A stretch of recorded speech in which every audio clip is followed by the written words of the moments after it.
President ട്രംപിൻ്റെ ക്യാബിനറ്റിൽ നിന്ന് ആദ്യം homeland security secretary Kristi Noem പുറത്തായി. പിന്നീട് അറ്റോർണി ജനറൽ, ഡിപ്പാർട്ട്മെൻറ്റ് ഓഫ് ജസ്റ്റിസിൻ്റെ മേധാവി പാമ്പോണ്ടി അവരെ കഴിഞ്ഞ ദിവസം പുറത്താക്കി. ഇനിയിപ്പോൾ അടുത്ത ഊഴം ഈ director of national intelligence Tulsi ഗബാർഡിനാണെന്ന് കേൾക്കുന്നു, കിംവദന്തി പരക്കുന്നു. അതുപോലെ തന്നെ മറ്റൊരാളെ പറ്റി പറയുന്നത് തൊഴിൽ secretary, labour secretary Lori Chavez, അവർക്കെതിരെയും കേൾക്കുന്നു. അപ്പോൾ എല്ലാം വനിതകളാണ്. അതാണ് അതിശയമായിട്ട് തോന്നുന്നത്. അപ്പോൾ ചുരുക്കി പറഞ്ഞാൽ ഈ ഓരോരുത്തരായിട്ട് കളം വിടുന്ന ഒരു സ്ഥിതി കാണുന്നു. അപ്പോൾ കാഷ് പട്ടേലിൻ്റെയൊക്കെ സ്ഥിതി എന്താവും എന്നാണ് ഇനി കണ്ടറിയേണ്ടിയിരിക്കുന്നത്. അപ്പോൾ തുളസി ഗബാർഡിനെ പറ്റി പറയുന്നത് അവർ പട്ടാളത്തിൽ സേവനമനുഷ്ഠിച്ച ആളാണ്. അപ്പോൾ പട്ടാളക്കാർ ക്യാപ്റ്റനോ മേജറോ ഒക്കെ ആയിരുന്നു അവർ, മേജർ. പിന്നെ ഇറാഖിലെ യുദ്ധത്തിലും അതുപോലെ തന്നെ കുവൈറ്റിലുമൊക്കെ അവർ നേരിട്ട് യുദ്ധരംഗത്ത് ഉണ്ടായിരുന്ന വ്യക്തിയാണ്. അതുപോലെ തന്നെ സൈനികരെ പഠിപ്പിക്കുകയൊക്കെ ചെയ്തിരുന്ന വ്യക്തിയാണ്. അപ്പോൾ അതുകൊണ്ട് അവർക്ക് ഈ രംഗത്തെപ്പറ്റി വളരെ നന്നായി അറിയാം. അപ്പോൾ ഇതിൽ തമാശയുള്ള കാര്യം ഈ ഇപ്പം അവർക്കെതിരെയുള്ള പ്രധാനപ്പെട്ട കാര്യങ്ങൾ പ്രസിഡന്റ് ട്രംപ് ഇറാൻ യുദ്ധത്തിൽ പ്രസിഡന്റ് ട്രംപിൻ്റെ നിലപാടിന് അനുകൂലമായിട്ടല്ല, അല്ലെങ്കിൽ വേണ്ടത്ര അനുകൂലമായിട്ടല്ല അവരുടെ നിലപാടുകൾ, അവരുടെ പ്രവർത്തനങ്ങൾ എന്നാണ് ഒരാക്ഷേപം.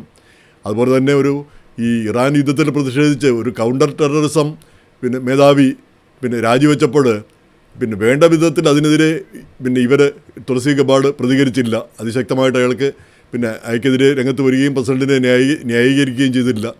അതുപോലെ തന്നെ യുദ്ധത്തിന് അനുകൂലമായ പല കാര്യങ്ങളിലും ഇവർ ഒരു സാമട്ടിലാണ് പോകുന്നതെന്നാണ് പറയുന്നത്. അപ്പോൾ അതിൽ ശ്രദ്ധിക്കേണ്ട ഒരു കാര്യം, ഇവർ പട്ടാളക്കാരിയായിരുന്നു, പട്ടാളത്തിലെ ദുഃഖങ്ങളും ദുരിതങ്ങളും കണ്ടതാണ്. അതുകൊണ്ട് തന്നെ യുദ്ധത്തോട് വലിയ താല്പര്യമുള്ള ഒരാളല്ല അവർ നേരത്തെ അത് പറഞ്ഞിട്ടുള്ള കാര്യവുമാണ്. യുദ്ധം ട്രംപിനെ അവർ നേരത്തെ സപ്പോർട്ട് ചെയ്യുന്നതിൻ്റെ ഒരു പ്രധാനപ്പെട്ട കാര്യമായിട്ട് പറഞ്ഞത് ഇങ്ങനെ ട്രംപ് മറ്റ് രാജ്യങ്ങളിലൊന്നും ഈ ഭരണമാറ്റമൊന്നും ഉണ്ടാക്കാൻ വേണ്ടി യുദ്ധത്തിനൊന്നും പോവില്ല, മറ്റ് രാജ്യങ്ങളിൽ അതിനെ അനുകൂലിച്ചുകൊണ്ടാണ് അതായിരുന്നു ഒരു വലിയ യോഗ്യതയായിട്ട് അവർ നേരത്തെ പറഞ്ഞുകൊണ്ടിരുന്നത്. അപ്പോൾ അത്തരം ആ യുദ്ധവിരോധം അവരുടെയൊക്കെ മനസ്സിലുണ്ട്. ഇപ്പം നമുക്കറിയാം, പണ്ട് ഈ ജനറൽ കോളിൻ പവൽ, അദ്ദേഹം സ്റ്റേറ്റ് സെക്രട്ടറി ആയിരുന്നു അന്ന് അദ്ദേഹം ജോർജ് ബുഷിൻ്റെ കാലത്ത്. അന്നും അതുപോലെ യുദ്ധത്തിന് പോകുന്നതിനോട് അദ്ദേഹത്തിന് എതിർപ്പായിരുന്നു, ജനറലായിട്ട് കൂടി. കാരണം യുദ്ധം കണ്ടവരും യുദ്ധരംഗത്ത് പോയിട്ടുള്ളവരും ഒക്കെ അതിനോടെതിരാണ്. അവിടെ നടക്കുന്ന കുരുതിയും മരണവും നാശനഷ്ടങ്ങളും ഇതെല്ലാം അവരെ മടുപ്പിച്ചിരിക്കുന്നു. പുതിയതൊന്നും ചെയ്യാനായിട്ട് അവർക്ക് താല്പര്യമില്ല. അപ്പോൾ അതായിരിക്കാം തുളസി ഗബാർഡിൻ്റെ ചിന്താഗതിയിലും അങ്ങനെ ഒരു ചിന്താധാര കാണുമായിരിക്കാം ഒരുപക്ഷെ. എന്തായാലും ഈ യുദ്ധം ചെയ്തവർക്ക്, യുദ്ധരംഗത്ത് പ്രവർത്തിച്ചവർക്ക് യുദ്ധത്തോട് വലിയ താല്പര്യമില്ല. യുദ്ധം ചെയ്യാത്തവർക്കാണ് യുദ്ധം ചെയ്യാനൊക്കെ വളരെ താല്പര്യം. കാരണം ദൂരെ നിന്ന് ഉത്തരവിട്ടാൽ മതിയല്ലോ. ഇപ്പം ഈ സാർത്തറിൻ്റെ ഏതോ ഒരു പുസ്തകത്തിൽ പറഞ്ഞിരിക്കുന്നതാണ്, യുദ്ധം ചെയ്യാൻ ഉത്തരവിട്ട ആൾക്ക് 60 വയസ്സ്, യുദ്ധം ചെയ്ത് ചത്തയാൾക്ക് 20 വയസ്സ് അല്ലെ 21 വയസ്സ്. ഇതാണ് എപ്പോഴും നമ്മൾ കാണാറുള്ളത്. എന്തായാലും തുളസി ഗബാർഡ് പോകുന്നത് നമ്മളെ സംബന്ധിച്ചിടത്തോളം വലിയൊരു ക്ഷീണമാണ്. പോവുകയാണെങ്കിൽ ഈ കോൺഗ്രസ്സിലെ ഹവായിൽ നിന്നുള്ള കോൺഗ്രസ്സിലെ ആദ്യത്തെ ഹിന്ദു അംഗമാണ്. കുടുംബപരമായിട്ട് അവരും അമ്മയൊക്കെ ഹിന്ദു മതവിശ്വാസികളാണ്. ഹരേ രാമ ഹരേ കൃഷ്ണ ആ പ്രസ്ഥാനത്തിൽ അംഗമായിരുന്നു. അങ്ങനെ ഇവരും ഹിന്ദു ആയിട്ട് ഹിന്ദു മതത്തിൽ വിശ്വസിക്കുന്നു. അത് എല്ലാ കാലത്തും അവർ ഉറപ്പിച്ച് പറയുകയും ചെയ്യുന്നു. അപ്പോൾ അങ്ങനെ ഒരു വ്യക്തിയാണ്. അവർ പോവുകയാണെങ്കിൽ അത് നമുക്കൊരു നഷ്ടം തന്നെ. പിന്നെ അവശേഷിക്കുന്നത് കാഷ് പട്ടേലാണ്.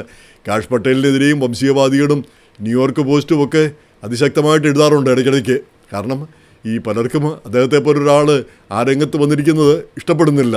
ഒരു ഇന്ത്യക്കാരൻ, ഒരു ഇന്ത്യൻ വംശജൻ അവിടെ ആ തലപ്പത്ത് വന്നിരിക്കുന്നു. FBI അമേരിക്കയിലെ ഏറ്റവും ശക്തിയുള്ള അധികാര സ്ഥാപനമായ FBI തലപ്പത്ത് വന്നിരിക്കുന്നു. അതവർക്കാർക്കും പിടിക്കുന്നില്ല. അപ്പം കുറ്റങ്ങൾ കണ്ടെത്താനായിട്ട് അവർ ഇങ്ങനെ നോക്കിക്കൊണ്ടിരിക്കുന്നു. അതിൻ്റെ ഇടയ്ക്ക് ഇന്ത്യക്കാരും കുറ്റങ്ങൾ കണ്ടുപിടിക്കാനും ഒക്കെ ശ്രമിക്കുന്നത് കാണുന്നത് ഖേദകരമായിട്ട് എനിക്ക് തോന്നാറുണ്ട്. എന്തായാലും തുളസി ഗബാർഡിൻ്റെ നിലപാടുകൾ അത് വരും ദിവസങ്ങളിൽ അറിയാം പ്രസിഡന്റ് എങ്ങനെയാണ് പ്രതികരിക്കുക. അവരെ പുറത്താക്കുമോ അല്ല അവർ സ്വയം പുറത്തു പോകുമോ അതോ അവർ തുടരുമോ, ഇതെല്ലാം ശ്രദ്ധിക്കേണ്ട കാര്യമാണ്. എന്തായാലും ഈ യുദ്ധം ഒരു സുഖമുള്ള കാര്യമല്ല എന്നാണ് യുദ്ധത്തിൽ പങ്കെടുത്ത എല്ലാവരും പറയുന്നത്.